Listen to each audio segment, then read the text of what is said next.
Merci, Monsieur le ministre. La parole est à Monsieur Bruno Le Maire. Merci, Monsieur le Président. Ma question s'adresse à Monsieur le Premier ministre. Monsieur le Premier ministre, nous partageons tous ici une même passion. La passion de la France et la passion de la langue française.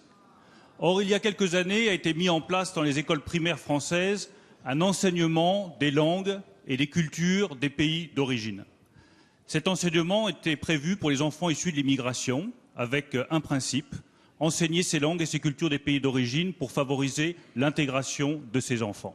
Le principe était celui-ci, le résultat est mauvais et il est établi par tous les rapports qui vous ont été remis par le Haut Conseil à l'intégration.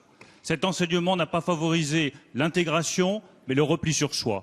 Il n'a pas favorisé le sentiment d'appartenance à la nation française, mais le communautarisme. Nous estimons que pour les enfants issus de l'immigration, leur nation, c'est la France, leur langue, c'est la langue française, et leur culture, c'est la culture française. Nous vous demandons donc, Monsieur le Premier ministre, la suppression de ces enseignements de langue et de culture d'origine. Par ailleurs, au-delà de cet enseignement, nous constatons tous, à la fin du primaire, une moins bonne maîtrise de la langue française par nos propres enfants, moins bonne maîtrise de la lecture, moins bonne maîtrise de l'apprentissage du français, de l'expression en français. Cela pose des difficultés pour les études de nos enfants, des difficultés pour leur carrière professionnelle. Pour une raison qui est simple, nous avons réduit en quelques années de 15 heures par semaine l'apprentissage du français dans le primaire à 10 heures ou 9 heures par semaine l'apprentissage du français dans le primaire. Nous vous demandons, Monsieur le Premier ministre, de rétablir l'intégralité des heures d'enseignement du français dans les classes de primaire pour que nos enfants maîtrisent correctement le français. Monsieur le Premier ministre, vous cherchez des combats pour l'Union nationale, je vous en propose un. C'est le combat pour la langue française, qui est un combat pour notre nation et un combat pour la République. Merci. La parole est à Madame Najat Vallaud-Belkacem, ministre de l'Éducation nationale, de l'Enseignement supérieur et de la Recherche.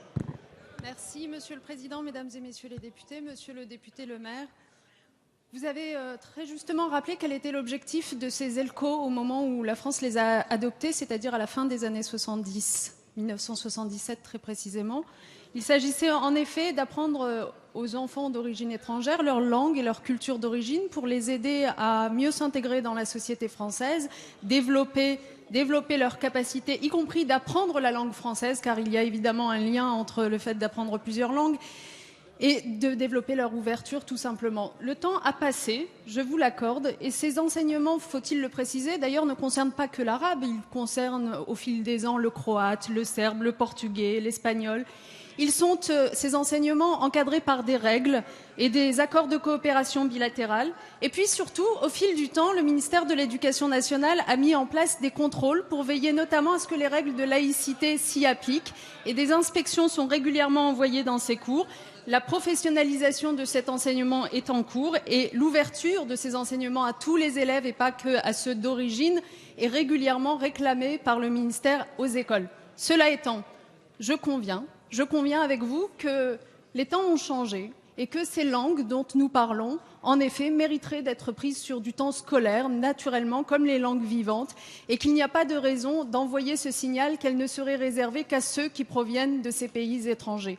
C'est la raison pour laquelle je fais en sorte que, dans le ministère de l'Éducation nationale, cette orientation soit clairement donnée, que les langues dont nous parlons obéissent aux mêmes règles que les autres, ce qui n'est en rien exclusif d'un meilleur apprentissage du français. Je le redis ici.